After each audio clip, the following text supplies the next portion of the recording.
நேயர்களே, முழுமையாக இந்து சமூகத்தை ஒன்றிணைத்து ஒருங்கமைத்து நற்பண்புகளை புகுத்த நாங்கள் விரும்புகிறோம். இதன் மூலம் அவர்கள் ஒரு வளமான மற்றும் வலிமையான பாரதத்தை உருவாக்குவார்கள். இந்த பாரதம் தர்ம ஞானத்தை உலகிற்கு வழங்கி உலகம் மகிழ்ச்சியாகவும் உலகம் ஆனந்தமாகவும் உலகம் அமைதியாகவும் மாறும் இந்த பணியை முழு சமூகமும் முழு தேசமும் மேற்கொள்ள வேண்டும். அதற்காக நாங்கள் இந்து சமூகத்தை தயார் செய்து கொண்டிருக்கிறோம். எங்களுடைய ஒரே பார்வை தனிப்பார்வை. அந்த பார்வை நாங்கள் நிறைவேற்றிய பிறகு வேறு எதுவும் செய்ய விரும்பவில்லை. இதுதான் எங்களுடைய நோக்கம். முழு இந்து சமூகத்தை ஒழுங்கமைப்பதுதான் எங்கள் பணி. இதை நாங்கள் முடிப்போம். ஒழுங்கமைக்கப்பட்ட சமூகம் மீத உள்ளவற்றை செய்யும். ஒழுங்கமைக்கப்பட்ட வலிமையான இந்து சமூகமே எங்கள் நோக்கம், எங்கள் பார்வை என்று கூறியிருக்கிறார். யாரு? RSSனுடைய தற்போதைய தலைவர் திரு மோகன் பாகவத் அவர்களின் கருத்து. இந்து சமயத்தினுடைய வெற்றி, இந்து சமயத்தினுடைய ஒழுங்கமைப்பு, இந்து சமயத்தினுடைய அறவழி, இந்து சமயத்தினுடைய ஒற்றுமை எல்லாம் எங்களுக்கு முக்கியம். அதுதான் எங்களுடைய முக்கியமான கோல் என்று சொல்லிட்டாங்க. அடுத்து அவர் பேசும்போது, அயோத்தியில் ராமர் கோயில் கட்டும் கோரிக்கையை காங்கிரஸ் கட்சி ஆதரித்ததால் RSS தொண்டர்கள் அவர்களுக்கே வாக்களித்திருப்பார்கள் என்று மோகன் பாகவத் கூறுகிறார். ராஷ்டிரிய சுயம் சேவக் சங்கம் ஒரு தனிநபரையோ அல்லது அரசியல் கட்சியோ ஆதரிப்பதில்லை. சங்கத்தை பொறுத்தவரை கொள்கைகள் மட்டுமே ஆதரிக்கிறது. அயோத்தியில் ராமர் கோயில் கட்டும் கோரிக்கையை காங்கிரஸ் கட்சி ஆதரித்தால் RSS தொண்டர்கள் அவர்களுக்கே ஆதரித்திருப்பார்கள். மோகன் பாகவத். நாங்கள் எந்த ஒரு அரசியல் கட்சியும் ஆதரிப்பதில்லை. மோகன் பாகவத். தேர்தல் அரசியலும் பங்கேற்பதில்லை. கொள்கைகளுக்கு மட்டுமே நாங்கள் ஆதரவளிக்கிறோம். உதாரணமாக, அயோத்தியில் ராமர் கோவில் அமைய வேண்டும் என்று விரும்பினோம். அதன் கட்டுமானத்திற்கு எங்கள் உறுப்பினர்கள் துணை நின்றனர். எங்கள் கோரிக்கையை பாரதிய ஜனதா நிறைவேற்றியது. யாருக்கு வேண்டுமானாலும் நாங்கள் ஆதரவை கொடுப்போம். ஆனால் காங்கிரஸ் இதை ஆதரித்திருந்தால் எங்கள் சுயம் சேவகர்கள் காங்கிரஸுக்கு தான் வாக்களிச்சிருப்பார்கள். எங்களுக்கு ஒரு குறிப்பிட்ட கட்சி மீது எந்த சிறப்பு ஈர்ப்பும் இல்லை. இந்த நாடு ஒரு குறிப்பிட்ட திசையில் செல்ல வேண்டும் என்பது எங்கள் கருத்து. அது எந்த திசைங்கிறத நம்ம ரெண்டாவது பேசுவோம். இந்த திசையில் நாட்டை வழிநடத்த யாருக்கு வேண்டுமானாலும் நாங்கள் ஆதரவளிப்போம். அடுத்து அவர் சொல்றது ரொம்ப முக்கியம். இதெல்லாம் சொல்லிட்டார், நீங்க கேட்டீங்க. இந்துக்களுடைய ஒற்றுமை, ராம ஜென்மபூமி விவகாரம், நாடு ஒரு திசையில தான் செல்லணும். அதுதான் எங்க நோக்கம். அரசியல் கட்சிகளை பற்றி பிரச்சனை இல்லை, அரசாங்கத்தை பற்றி பிரச்சனை இல்லை. நாங்கள் அரசியலில் போட்டியிடலை. நாங்கள் எந்த ஒரு ஆட்சிக்கும் ஆதரவு கொடுப்பதில்லை. எங்கள் கொள்கைக்கு தர்மம், எங்களுடைய சித்தாந்தம் ராம ஜென்மபூமி கட்டுவது, அதற்கு ஆதரவளிப்பது, அதே போன்று இந்துக்களின் ஒற்றுமை, இந்துக்களுடைய ஒழுக்கம், இந்துக்களுடைய கண்ணியம், இந்துக்களை ஒருங்கிணைப்பது, இதுதான் எங்கள் நோக்கம். இதுதான் அவங்க அழகா சொல்லிட்டாங்க. இப்போ அடுத்து வரும். முஸ்லிம்கள் RSSில் சேர அனுமதிக்கப்படுவார்களா என்ற கேள்விக்கு பதிலளித்த மோகன் பாகவத் அவர் இவ்வாறு சொல்றார். RSS அமைப்பில் எந்த பிராமணரும் அனுமதிக்கப்படுவதில்லை, எந்த சாதியை சார்ந்தவன் அனுமதிக்கப்படுவதில்லை, எந்த முஸ்லீமும் அனுமதிக்கப்படுவதில்லை, எந்த கிறிஸ்தவரும் அனுமதிக்கப்படுவதில்லை. வெவ்வேறு பிரிவுகளை சார்ந்தவர்கள் முஸ்லிம்கள் அல்லது கிறிஸ்தவர்கள் தங்கள் தனித்தன்மையை ஒதுக்கி வைத்துவிட்டு சங்கத்தில் சேரலாம். RSS அமைப்புக்கு வரும்போது பாரத மாதாவின் பிள்ளைகளாக வருகிறீர்கள். முஸ்லிம்களும் கிறிஸ்தவர்களும் அமைப்புக்கு வருகிறார்கள். ஆனால் நாங்கள் அவர்களின் எண்ணிக்கையை கணக்கிடுவதில்லை. அவர்கள் யார் என்று கேட்பதில்லை. RSS ஒரு பதிவு செய்யப்பட்ட அமைப்பாக இல்லாதது ஏன் என காங்கிரஸ் கேள்வி எழுப்பியது. அதுக்கு தான் மோகன் பாகவத் அடுத்து பதில சொல்றாரு. இந்த கேள்விக்கெல்லாம் ரொம்ப பலமுறை பதிலளிக்கப்பட்டு விட்டது. ஆனால் திருப்பி கேள்வி கேட்டுக்கிட்டே இருக்கிறார்கள் என்று சொன்ன திரு மோகன் பாகவத். 1925 தொடங்கப்பட்டதுதான் RSS. பிரிட்டிஷ் அரசாங்கத்தில் பதிவு செய்ய வேண்டும் என்று எதிர்பார்க்கிறீர்களா? சுதந்திரத்துக்கு பிறகு கட்டாயம் பதிவு செய்ய வேண்டும் என்ற சட்டங்கள் கூறவில்லை. தனிநபர்களின் அமைப்புக்கு சட்ட அங்கீகாரம் இருக்கிறது. நாங்கள் தனிநபர்களின் அமைப்பாக வகைப்படுத்தப்பட்டுள்ளோம். நாங்கள் ஒரு அங்கீகரிக்கப்பட்ட அமைப்பு 3 முறை தடை செய்யப்பட்டிருக்கிறோம். அப்படியானால் அரசாங்கம் எங்களை அங்கீகரித்துள்ளது என்றுதான் அர்த்தம்.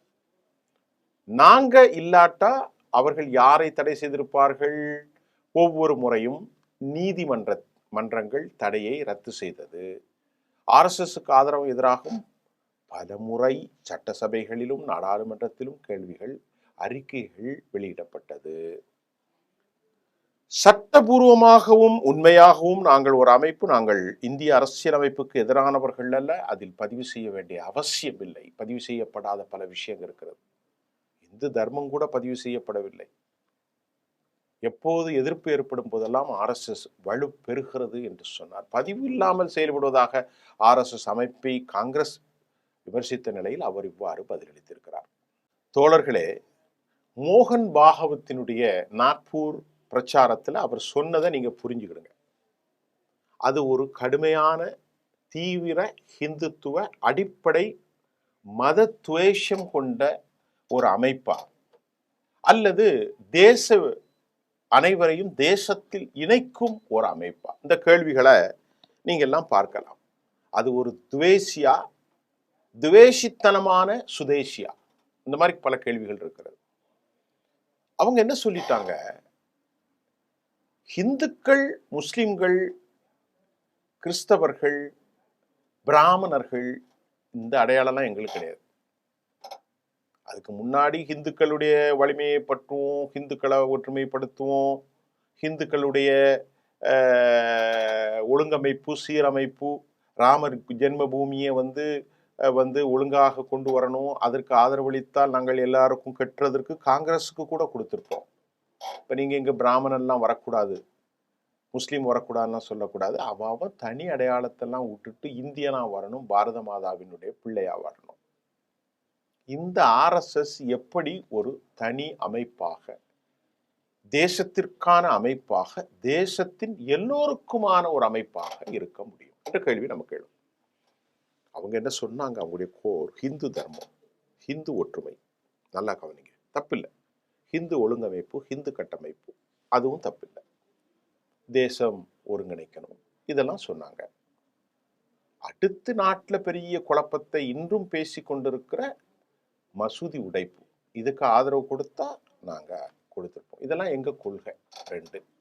3வது, எங்களுடைய தர்மத்தையும் எங்களுடைய கொள்கைகளும் மீறியவர்களுக்கு நாங்கள் ஆதரவளிக்க போவதில்லை. உங்க தர்மம் என்ன? மற்ற சமூகத்தை விட்ட இந்துக்களின் ஆட்களை ஒருங்கிணைக்கிறது. தப்பில்லையே, அது நல்ல விஷயம்தான். இந்துக்களின் விவகாரத்தில் அத்துமீறுவது 1993க்கு அப்புறம் இன்னைக்கும் 92, 93, அதுக்கப்புறம் நடந்த கலவரம் 2002 எல்லாம் பேசிக் ஸ்ட்ரக்சர் இந்த RSS நடவடிக்கை என எதிர்க்கட்சிகள் குறை கூறுவதில் நியாயம் இருக்கிறதா? இந்துக்களை ஒற்றுமைப்படுத்துறதுல தப்பில்லை. ஆனால் வழிபாட்டு தலங்களை உடைப்பது, RSS அன்று உடைத்து முடிச்சாச்சு. இன்னைக்கு காசி, இன்றைக்கு மதுரா, இன்னைக்கு உத்தரப்பிரதேசத்தில் டார்கெட் ஏராளமானவர்கள். இவன் சொல்லக்கூடிய அவ்வளவு பேரும் RSS தானே என்ற கேள்வியை எதிர்க்கட்சிகள் வைக்கிறார்கள். பஜ்ரங் தள், விஸ்வ ஹிந்து பரிஷத், இந்து முன்னணி, அது மட்டும் இல்லாம ஏராளமான பாரதிய ஜனதா, அவ்வளவும் RSS ஆட்கள் தானே. RSS ஒரு அறிக்கை உடனே, நீங்கள் யாராவது இனி மசூதியை நோண்டக்கூடாது, நீங்கள் யாராவது இனி மசூதியை தோண்டக்கூடாது, நீங்கள் யாராவது தோண்டினால் அவர்கள் உடனடியாக விளக்கம் செய்யப்படுவார்கள் சொல்லியிருக்கிறீர்களா? இல்லை. ராம ஜென்ம பூமி மட்டும்தான் அப்படின்னு சொன்ன, இப்போ பல மசூதிகளை எங்களுக்கு சொந்தம்னு சொல்றிய, அப்போ நீங்க ஒரு தேசபக்த இயக்கமா? Point number 1. 2வது, நீங்க கிருஷ்ணரை புகழலாம், நீங்கள் உங்கள் அடையாளத்தோடு பொட்டு வைத்துக்கொண்டு, உங்கள் அடையாளத்தோடு நீங்கள் உங்களுடைய சமூகத்தை, பிராமண சித்தாந்தத்தை, வேத காலத்தை, வேத நடைமுறைகளை, சமஸ்கிருதத்தை நீங்கள் வைக்கலாம். ஆனா முஸ்லிம்களும் கிறிஸ்தவர்களும் தங்களுக்கான தனித்துவ அடையாளத்தை நீக்கிவிட்டு, மோகன் பாகவத் எந்த அளவுக்கு விஷத்தை கக்கிறாருன்னு பாருங்க. முஸ்லிம்களும் கிறிஸ்தவர்களும் ஏனையவர்களும் தங்களுக்கான தனித்துவத்த அடையாளத்தை தள்ளி வைத்து விட்டு, உங்கள்கிட்ட வரணும் பாரத மாதாவின் பிள்ளைகளா, ஏன் வரணும், எப்படி வருவாங்க? பதில் சொல்லுங்க. அவனுக்கு ஒரு அடையாளம் இருக்கிறது. நீ சொன்னாலும் சொல்லாவிட்டாலும் இந்த நாட்டில் இருக்கிற அவ்வளவு முஸ்லீமும் அவ்வளவு கிறிஸ்தவனும் சீக்கியனும் எல்லாரும் இந்திய சமூகம்தான். அவனுடைய வழிபாட்டு முறைகள் மட்டும்தான் அல்லாவை வணங்குவதும், இயேசுவை வணங்குவதும், குருநானக்கை வணங்குவதும். இன்னும் பல விஷயங்கள் இருக்கிறது, அதெல்லாம் விட்டுரும். ஆனா நீ என்ன சொல்ற, ஃபோர்ஸபுலா ஹிந்து தர்மம்தான் இந்த நாட்டின் அடையாளம் என்று சொல்கிறார். அது தவறு இல்லது. இப்ப என்ன சொல்றாங்க திராவிட இயக்காய்வாளர்கள் மற்றவர்கள் எல்லாம், ஹிந்து தர்மம் மட்டுமல்ல, நீங்களும் அந்நிய சக்திகள், அந்நிய கூலிகள், நீங்களும் அந்த ஈரானிலிருந்து சிலை வழிபாட்டை, தீ வழிபாட்டை நெருப்பு வரங்கிகளாக இந்தியாவுக்குள் வந்தீர்கள். இந்திய மதத்திற்கும் இந்தியாவின் இந்த மண்ணிற்கும் உண்டான மதம் வேறு. இந்த மண்ணின் வணக்க வழிபாடுகள் திராவிட இயல் கருத்தியல். ஆனால் நீங்கள் ஆரியர்களாக உள்ளே நுழைந்து உங்களை எஸ்டாப்ளிஷ் பண்ணீங்க அப்படின்னு சொல்றீங்க. அப்ப அந்த கலாச்சாரத்தை கொண்டு வந்து இந்திய கலாச்சாரம் என்று சொல்வது ஏற்றுக்கொள்ள முடியுமா? அப்ப எப்படி முஸ்லிம்களுக்கான இயக்கமாக உங்கள் இயக்கம் இருக்கும், கிறிஸ்தவர்களுக்கான இயக்கமாக உங்கள் இயக்கம்? நீங்க தான் சொல்லிட்டீங்களே, உங்க அடையாளத்தெல்லாம் தூக்கி வச்சிருங்க, தனித்துவமாக நாங்கள் சொல்லும் அடையாளமா நீங்க வாங்க. அது சாத்தியமில்லை. அப்ப RSS யாருக்கான கட்சி? இரண்டாவது, பிராமணர்களை குறிக்கின்றீர்கள். 1925 6 பேர் மாறி இருக்கிறார்கள். இந்த 6 பேர்ல பிராமணர் அல்லாத ஒருத்தர் மட்டும்தான் வந்திருக்கிறார், ராஜபையா. இன்னைக்கு மோகன் பாகவத். இவருக்கு பின்னாலும் இப்பொழுது அவர் பதவி விலகக்கூடிய காலம் வந்தால் கர்நாடகாவிலிருந்தும் தமிழ்நாட்டிலிருந்தும் மகாராஷ்டிராவிலிருந்தும் ஏனைய பிராமணர்களைத்தான் நீங்கள் அந்த இயக்கத்துக்கு கொண்டு வருகிறீர்கள். அப்படி என்றால் ஒரு கேள்வி நாம் எழுப்பவில்லை. பொதுவாக அறிவுஜீவிகள் பேசுறது அப்படி தொகுத்து நான் உங்களுக்கு வழங்குறேன், சில இடத்துல எனது கருத்துக்களையும் பதிவு செய்கிறேன், அவ்வளவுதான். அப்படி என்றால் ஹிந்து என்றால் யார்? சக்கிலியரும் பறையரும் வால்மீகி சமூகத்தை சார்ந்தவரும் பிராமணரும் சித்பவ பிராமணரும் தெலுங்கரும் தமிழ்நாட்டில் இருக்கிற வன்னியரும் கவுண்டரும் நாடாரும் தேவரும் முக்குளத்தோரும், அதே போன்று கர்நாடகாவில் இருக்கிற சாதிகளும் தாக்கூர்களும் பனியாக்களும் யாதவ்களும் குருமிக்களும் நிஷாந்துகளும் வால்மீகிகளும், இன்னும் குருமி, அது மட்டுமல்லாமல் ஏராளமான பலிஜாக்களும், இதை தவிர அங்கே இருக்கக்கூடிய ஜாட்டுகளும் எல்லாரும் இந்துக்கள். நல்லா கவனிங்க. அதுல யாருமே ஒருத்தர் இல்லையா? அந்த 144 கோடியில 1925 6 தலைவர்கள் மாறி இருக்கிற போது ரஜபையா என்கின்ற ஒரே ஒருத்தர் மட்டும்தான் இடையில கொஞ்ச நாள் இருந்தார். மீதி அவ்வளவும் பிராமணர்கள். ஏன் இப்போது பிராமணர் இல்லாமல் ஒரு தலித்தை RSSின் தலைவராக கொண்டு வரக்கூடாது, ஒரு EBC OBC கொண்டு வரக்கூடாது? இதெல்லாம் ஒரு கேள்விகள் அவங்க எழுதுறாங்க. அப்ப இந்த இயக்கம் யாருக்கானது? வேதத்தை சொல்கிற இயக்கம், சமஸ்கிருதத்தை முன்னெடுக்கும் இயக்கம் யாருக்கானது என்ற கேள்வி எழுகிறது. ஆக இப்படி பல பல பல பல பிரச்சனைகள். ஆக திருப்பி சொன்னால் இவர்கள் ஒரு தீவிர கடும்போக்கு இந்துத்துவவாதி கொள்கை RSS. கால ஓட்டத்தில் அவர்கள் மாறுவதை போன்று நடிக்கலாம், அவர்கள் மாறவில்லை, மாறுவதற்கான வாய்ப்பும் இல்லை. அவர்களுடைய துணை நுட்பம் கொண்டவர்கள்தான் பஜ்ரங் தள், விஸ்வ ஹிந்து பரிஷத் VHP, ஹிந்து அமைப்புகள், ஏராளமான அனுமன் சேனைகள், அரசியல் முகமாக பாரதிய ஜனதா. இவர்களுடைய வாய்களை துறந்தாலே நெருப்பு கோலம்தான் படும்.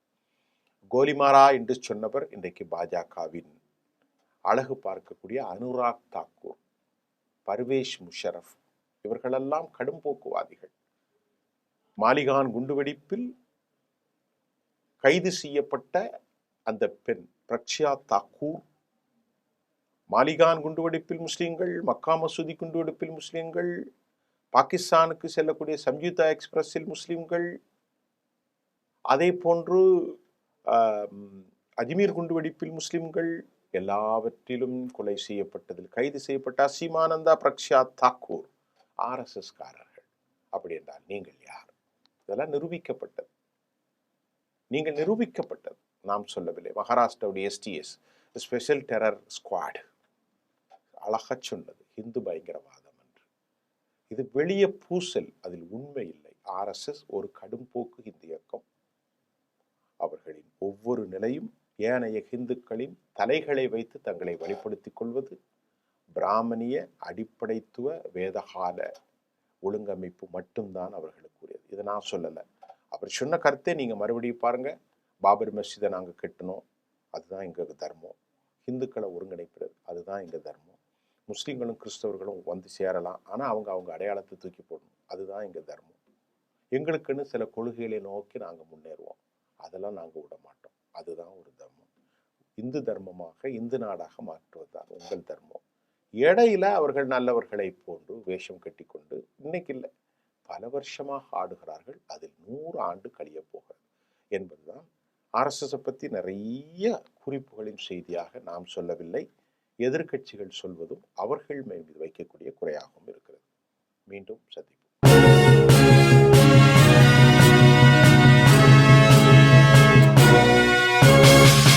உடனுக்குடன் அப்டேட் தெரிந்து கொள்ள ஜெம் டிவி தமிழ் ஆப்பை இன்ஸ்டால் செய்யவும்.